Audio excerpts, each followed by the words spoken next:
So we should know about the quantum mechanics. So first of all, what is meant by quantum mechanics? What is the difference between the classical mechanics and quantum mechanics? Simply, the difference is classical mechanics is applicable to macroscopic bodies or visible bodies. Quantum mechanics is applicable to only very small objects that are in the level of microscopic nanoparticles. There, that means at the atomic level, Newton laws are not applicable to explain the behavior or energy of a particle inside an atom. So there we need a special type of mechanics. That mechanics is called quantum mechanics. It was developed by so many scientists, not only a single person, but the quanta was given by Max Planck quantum theory. Already you studied in your +2 level, that is in intermediate, in light, you studied about the different theories about the nature of light. Newton corpuscular theory, and the second one Huygens-wave theory, third one Maxwell's electromagnetic wave theory, and the fourth one Max Planck quantum theory. So there you studied about the light behaves both particle and wave nature. So that was explained with the help of quantum mechanics. So the content of the course mainly contains wave particle duality. That is our first topic. What is meant by wave? What is meant by particle? Why we are taking dual nature to the radiation? We will explain it in this topic. The second one is de Broglie's hypothesis. That means the hypothesis of de Broglie about the matter. And then we can study about the detection of matter waves. Here the detection of matter waves with the help of two experiments. The first one is Davison and Germer's experiment, and the second one is G.P. Thomson experiment. From these two experiments, we can detect the existence of matter waves. That matter waves was proposed by de Broglie and explained his hypothesis.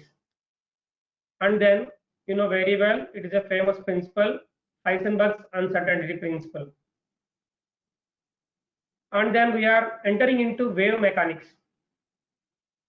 So that wave was the wave function or the wave to explain the nature of wave that was given by Schrodinger. So the wave function's characteristics and the physical significance was explained with the help of Born's interpretation. The next one is Schrodinger's time-independent wave equation, Schrodinger's time-dependent wave equation, and finally we can study particle in one-dimensional box. These are the contents of quantum mechanics in your syllabus, present syllabus. Quantum mechanics is a big washer. You are studying only a little bit. That means I think less than 1%. Okay. So these are the basics. These are the very small basics. Enter into the quantum mechanics.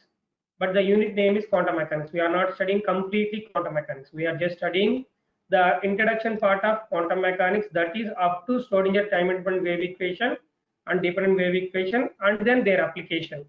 The Schrodinger wave equation application in particle one-dimensional box. Learning outcomes.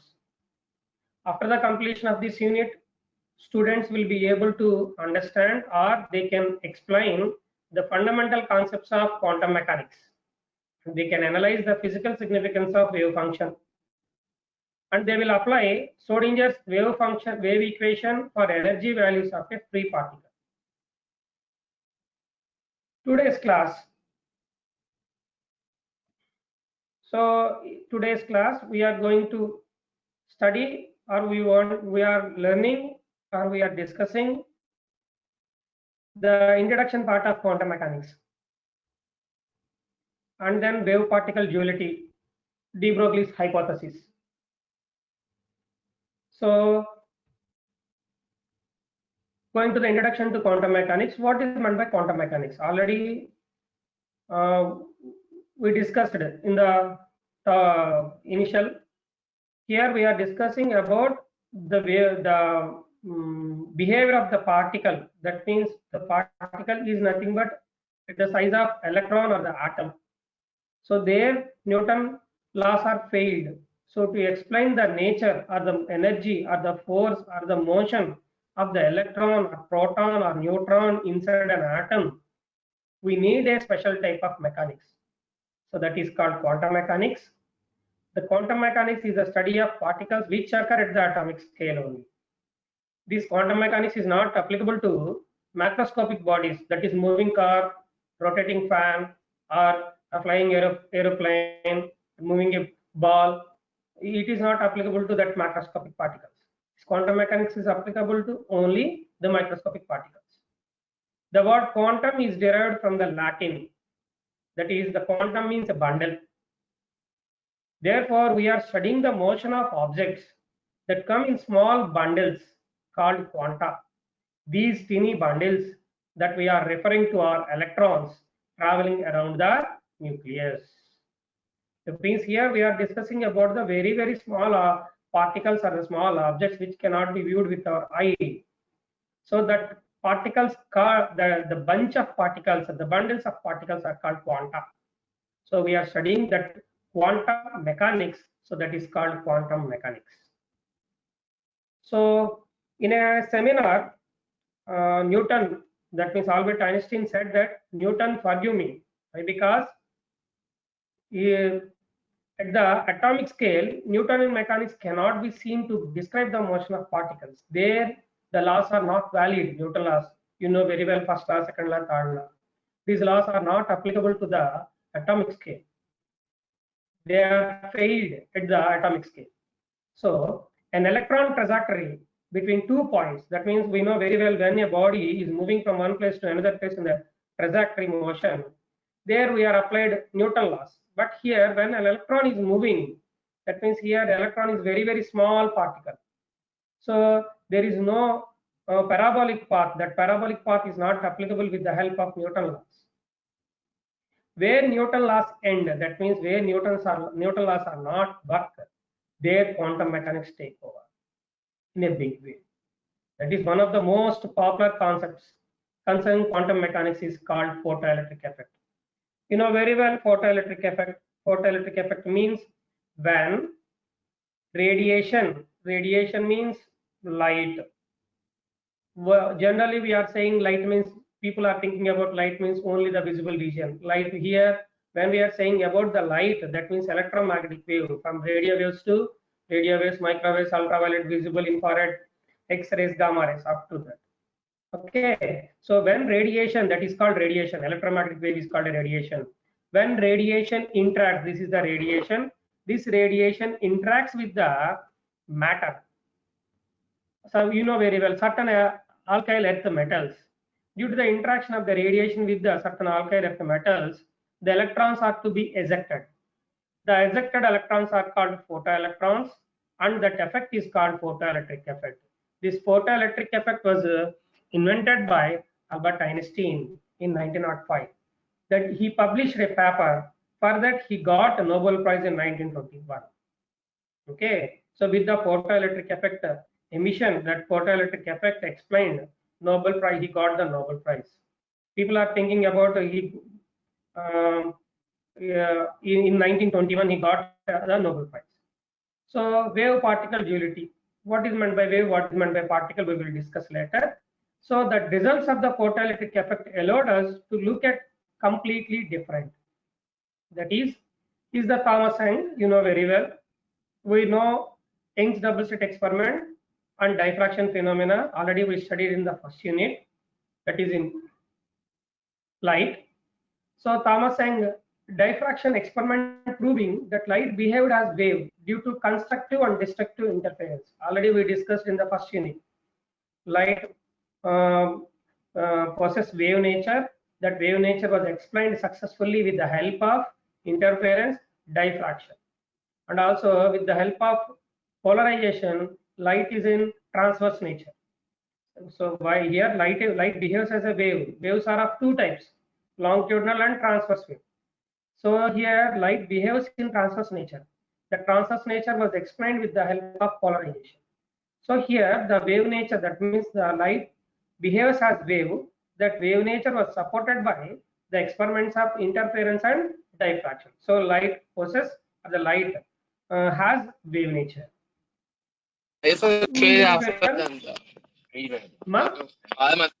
Okay సరిపోతున్నారు 5 months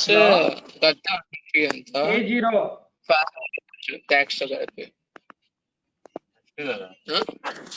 Then we have here the Max Planck, who allowed Einstein to build his photoelectric effect idea around the concept that light is composed of particles called quanta. You know very well Max Planck quantum theory. So with that Max Planck quantum theory, light possesses particles, the photoelectric effect also. When radiation interacts with the photometal, that means certain orbital earth metals, the electrons are ejected. That electrons are moving. The moving electrons are behaves as particles. The photoelectric effect shows particle nature. Compton effect shows particle nature. But here the interference phenomenon, diffraction phenomenon shows wave nature.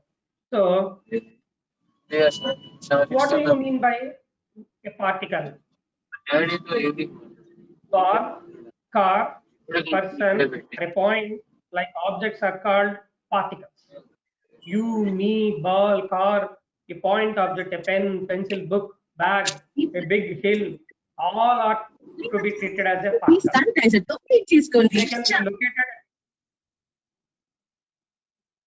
They can be located at a space point or at a time. It can be explained with the help of a falling body.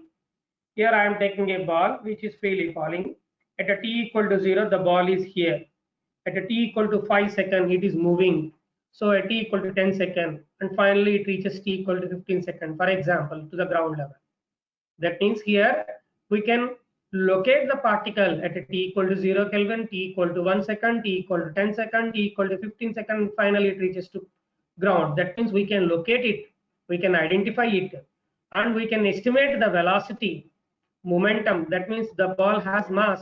So mass into velocity, momentum. From momentum, it displaces from one place to another place. It possesses force and energy. So particle possesses certain characteristics that are mass, velocity, momentum, force, energy, like that. So these are the specific characteristics of a particle. That means particle can be located. They can be at rest, moving or accelerating. That means here that the starting point, the particle is at rest. The ending point, the particle reaches to be rest. In between, the particle is moving with an acceleration. So basic difference in behavior. When particles collide, they cannot pass through each other. You know very well, when two bodies are collide to each other, they can't go inside of the body. They can repel or they can move in a different directions. You know very well collision theory, conservative, non-conservative, like that. So this is the before collision. Here the body 1 will be collision takes place with the body 2. So after collision they can move. They are not moving from one to another. They can't pass through each other. They can bounce or they can shatter. That means like this. Either collision, after the collision they can bounce or the shatter, like this. This is the behavior of the particle. This is the explanation of the particle nature of a body. So what do you mean by a wave? What is meant by wave? You are observing the motion of the wave. The concept of wave is a bit more difficult than that of a particle.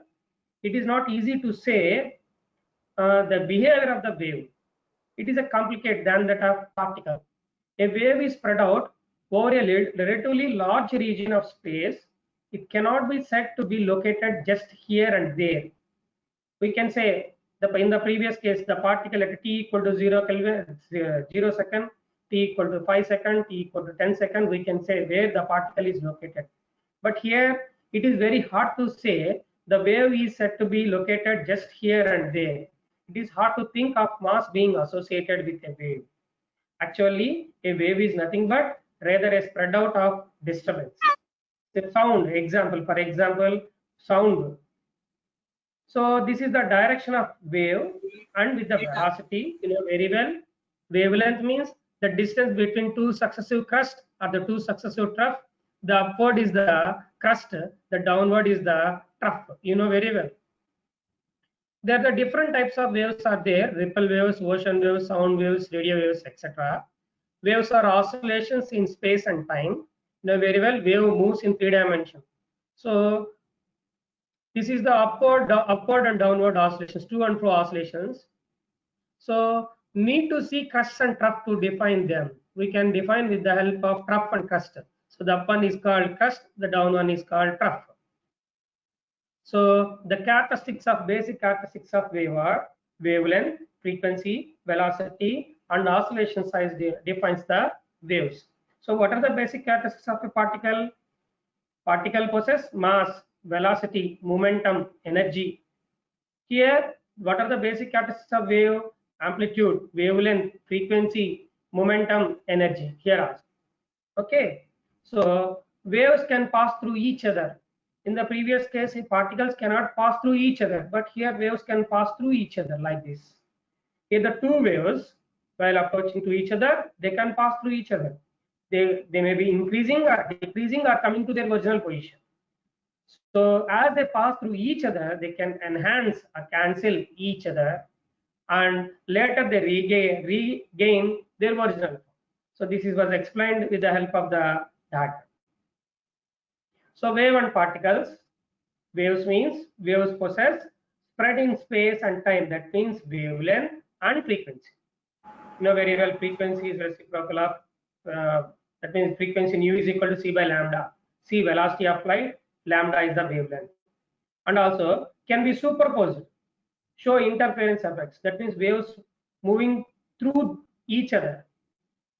Particles, they pass through each other. Particles localized in space and time. That means we can identify the particle position, and they cannot pass through each other. They bounce or shatter.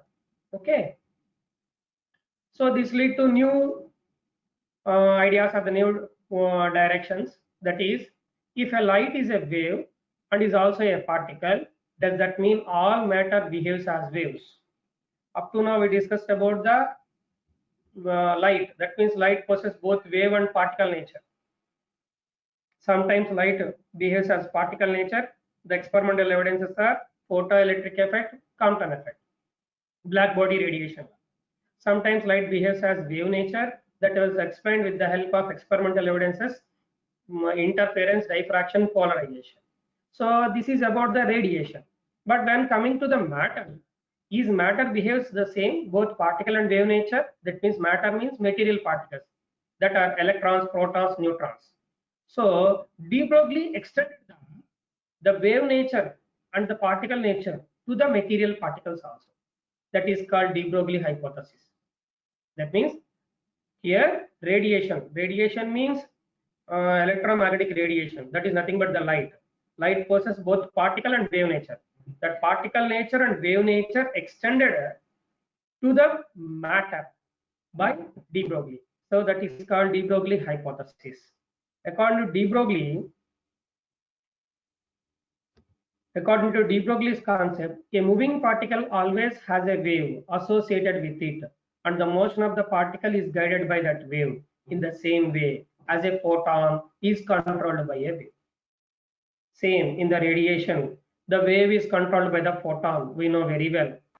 At the same time, here the particle is controlled by the wave.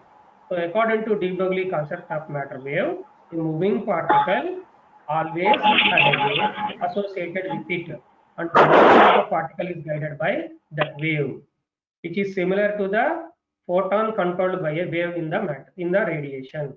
So the wavelength of matter wave is given by lambda is equal to h by p, which is equal to h by mv. What is h?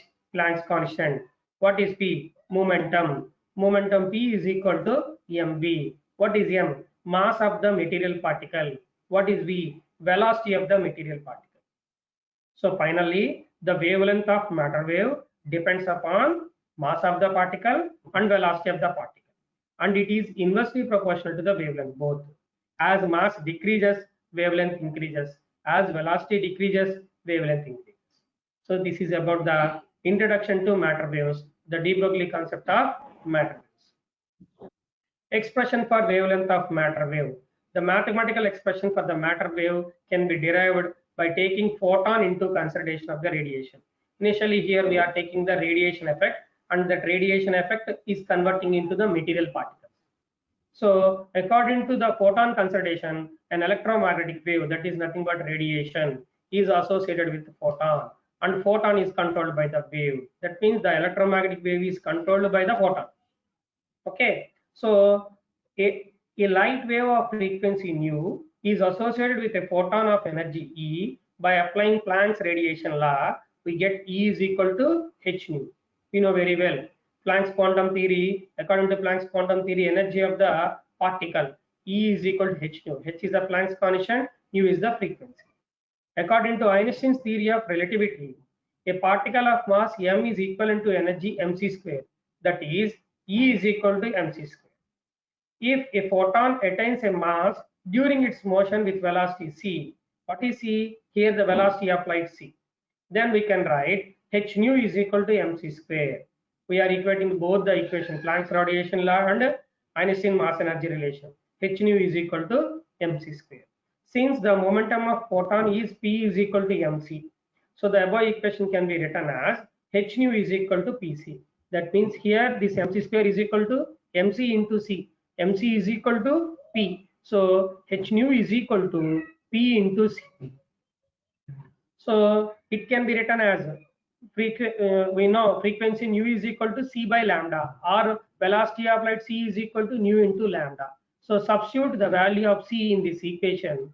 So h nu is equal to p into c, which is equal to p into nu into lambda. So lambda is equal to h by p. So what is lambda? Wavelength. What is h? Planck's constant. What is p? Momentum. Here we are discussing about the radiation, not the matter wave up to now. So we are extending this to matter wave. That means here the particle is moving with a velocity v. Here the material particle cannot move with the velocity of light c. Only the particles move with the velocity of light are photons. No other particle can travel with the velocity of light. If it travels, there is an existence of time machine. Already we discussed in the theory classes. Here the material particle is moving with the velocity of v only. Here we are taking c. What is c? C is the velocity of light. What is v? Velocity of material particle. Here we are discussing about the matter. So actually in this formula, lambda is equal to h by p. Here the p is nothing but mc. What is m? Mass of the photon and velocity of the photon. But here this radiation is extended to matter, so that p is replaced with the mv. What is m? M is the mass of the electron, v is the velocity of the material particle, mass of the material particle. So according to de Broglie concept of matter wave, a moving particle is always associated with a material particle, that is lambda is equal to h by mv. So some cases are discussion with the help of this matter wave, de Broglie concept of matter wave. The first case, if the particle is accelerated with a kinetic energy Ek, we know very well kinetic energy E is equal to half mv square. So this half mv square can be written as m numerator denominator multiply with the m. So then it becomes as 1 by 2 into mv whole square by m. So we know mv is equal to momentum p. So 1 by 2 into p square by m. So it can be written as p square by 2m. P square by 2m. So p is equal to p square is equal to 2m into eke. P is equal to root 2m into ek. So substitute this p value in the de Broglie concept of matter wave. We know lambda is equal to h by p. So h by root of 2m ek. That means the wavelength of de Broglie wave, the wavelength of matter wave lambda is equal to h by root 2m ek. What is h? Planck's constant. What is m? Mass of the material particle. Both are constants. The variable is in this equation ek. What is ek? Kinetic energy. If we know the kinetic energy of the particle, we can easily estimate the wavelength of matter wave with the help of this formula. In the second case, if the particle is accelerated with the help of electrostatic energy, then the kinetic energy can be given as, that means this is the kinetic energy moving with the velocity v. Here the electron is moving with the help of electrostatic energy. So then the kinetic energy can be written as Ek is equal to Q into V. What is Q? Q is the charge of the electron. What is V? Potential difference. Due to the application of potential difference only, electrons are moving from high potential to low potential. Due to that motion, we are getting the kinetic energy of the electron. That kinetic energy Ek is equal to Q into V. So replace this Ek value in this above equation. We can get wavelength lambda. So P is equal to root 2m QE. So hence the de Broglie wavelength associated with the particle. Simply here that Ek is replaced with this QV. We can get wavelength lambda is equal to h by root 2m QV. Here also h is Planck's constant, which is a constant 6.626 into 10 to the power of minus 34 joule second. M, mass of the electron, you know very well, 9.1 and 10 to the power of minus 31 kg. Q, charge of the electron, 1.6 into 10 to the power of minus 19 coulomb. This is also constant. That means if you know the potential difference or accelerating potential of the electron, we can easily calculate the wavelength of matter. In the first case, we can, if we know the kinetic energy of the particle, we can estimate the wavelength of matter wave.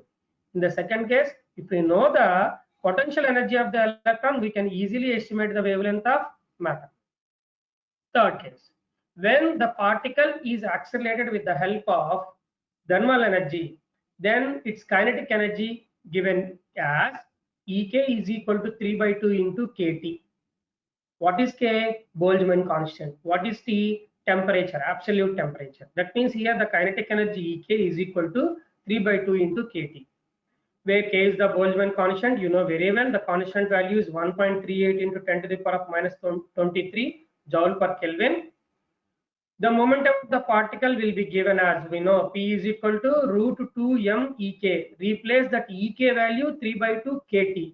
We can get P is equal to root 3m kT. We know lambda is equal to h by P. So replace that h by P, replace that P value, we can get lambda is equal to h by root 3m kT. Here also, if you know the temperature, that means here h is the Planck's constant, m mass of the particle. If it is electron, mass of the electron constant. If it is proton, mass of the proton constant. If it is neutron, mass of the neutron is also constant. So if you know the temperature, here K is the Boltzmann constant. Constant we know the value 1.38 into 10 to the power of minus 23 joule per Kelvin. So if we know the temperature, we can easily calculate the wavelength of matter wave. In the first case, if we know the kinetic energy Ek, we can calculate wavelength. In the second case, if we know the potential difference, we can easily calculate matter wave wavelength. In the third case, if we know the temperature, that means thermal energy, when we are supplying thermal energy, if we know the temperature only, we can easily estimate the wavelength of matter wave. And the fourth one, when the particle is moving with a velocity comparable to that of light. Here, when the particle is moving with the velocity of light comparable, then the mass of the particle no longer remains constant. You know very well, this is about the special theory of relativity. That means the mass of the particle is not constant. It will vary according to the following equation, that mass m is equal to m naught by root of 1 minus v square by c square. What is m naught? M naught is the rest mass. What is v? Velocity of the particle. What is c? Velocity of the light. So the mass of the particle, that means this mass is to be counted when the particle is moving with a velocity comparable to the velocity of light. So that mass m is equal to m naught by root of 1 minus v square by c square.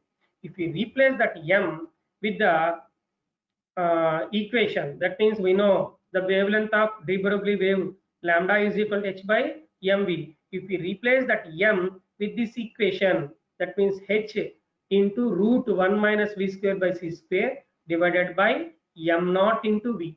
What is v? Velocity of the particle. What is e? Velocity of light. What is m naught? Rest mass velocity, rest mass of the particle. Okay.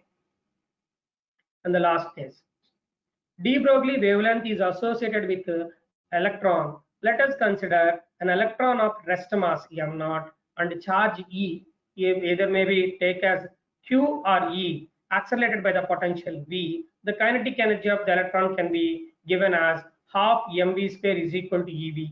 We know. So here that mass m is replaced with the rest mass m naught. Half m naught v square is equal to e into v. What is capital V? Potential difference. What is small e? Charge of the electron. What is m naught? Rest mass of the electron. What is v? Velocity of the particle. Hence the velocity of the electron will be given as v is equal to, actually v square is equal to 2 ev by m naught. So v is equal to square root of 2 ev by m naught. Thus the de Broglie wavelength associated with the electron can be given as h is equal to, lambda is equal to h by m naught into v, which is equal to replace that v value with this equation. Here the v value is replaced with this value. So h by m naught into v. What is v? Root 2 ev denominator, root m naught numerator. So finally lambda is equal to h by root 2 ev m naught. We know h Planck's constant. The value of Planck's constant is 6.625 into 10 to the power of minus 34 joule second. We know charge of the electron 1.6 into 10 to the power of minus 19 coulomb. We know m naught, rest mass of the electron. If we are taking the electron, why? Because we are calling electron. So mass of the electron is 9.1 into 10 to the power of minus 31 kg. By substituting all the constants, all the constant values, here h value is 6.625 into 10 to the power of minus 34 to 2. Charge of the electron 1.632 into 10 to the power of minus 19. Capital V potential difference. M naught 9.1 into 10 to the power of minus 31 kg. By placing all the constant values, we can get lambda as 12.26 by root V Armstrongs. That means if you know the potential difference, we can easily calculate the wavelength of matter wave. For example, if V is equal to 100 volts, then lambda is equal to 12.26 by root 100. Root 100 means 10. So the value is 1.226 Armstrong. So that is the case. So properties of matter waves.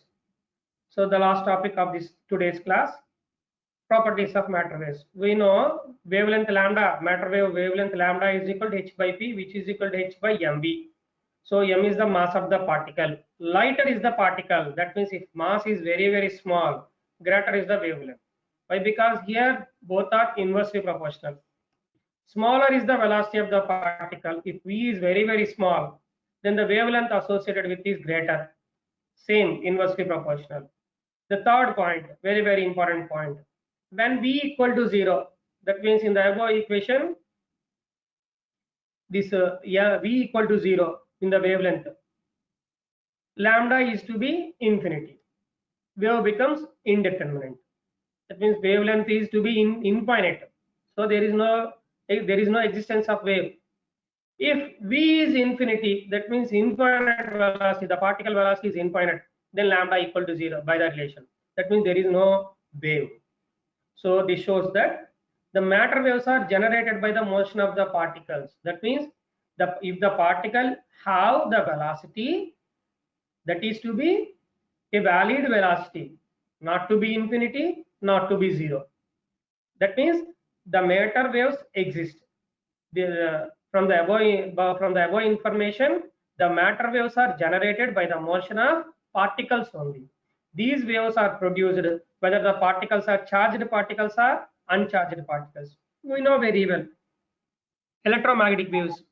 Electromagnetic waves can be produced with the help of charged particles only. But here matter waves can be produced either by charged particles or uncharged particles. Charged particles means electrons, protons. Uncharged particles means neutrons. Neutrons have no charge. So that is the point here. So matter waves can be produced by either charged particles or uncharged particles. Matter waves can be produced only the particles have motion. The particles have velocity. That means the particle should be in motion. This fact reveals that these waves are not electromagnetic waves. So from the above conclusion, from the above point, we can conclude that here matter waves are not electromagnetic waves. Why? Because electromagnetic waves can be produced by the motion of charged particles only. The velocity of matter wave depends on the velocity of material particle. That is, it is not a constant, while the velocity of electromagnetic wave is constant. We know very well. Velocity of electromagnetic wave is nothing but velocity of light. That is, c is equal to 3 into 10 power 8 meter per second. We know very well. But here, the velocity of matter wave is not constant. Why? Because here the velocity of material particle changes. The velocity of matter wave is greater than the velocity of light. This is the only the single point deviates from the existence theory. From the de Broglie concept of matter wave, de Broglie derived the velocity of matter wave is greater than velocity of light. But it is wrong. This is the only thing, the wrong assumption or the wrong concept or the wrong property from the matter. Actually, the velocity of light is very, very greater than the velocity of matter wave. But here, from the concept of de Broglie, the velocity of matter wave is greater than velocity of light. This is the point. This point is not valid. The wave and particle aspects of moving bodies can never appear together in the same experiment. Same. When we are discussing in interference and diffraction, we are not taking account into particle nature. When we are discussing about photoelectric effect, Compton effect, black body radiation, we are not taking account into wave nature. So that means if you are considering the matter or the radiation is a particle at the initial, throughout the experiment you should consider as a particle only. If you are considering it is a wave, when you are starting the experiment, if you are considering it is a wave, you should consider throughout the experiment as wave only. You don't consider simultaneously both particle and wave in a single experiment or in a single explanation. That the same thing is adapted to the matter waves also.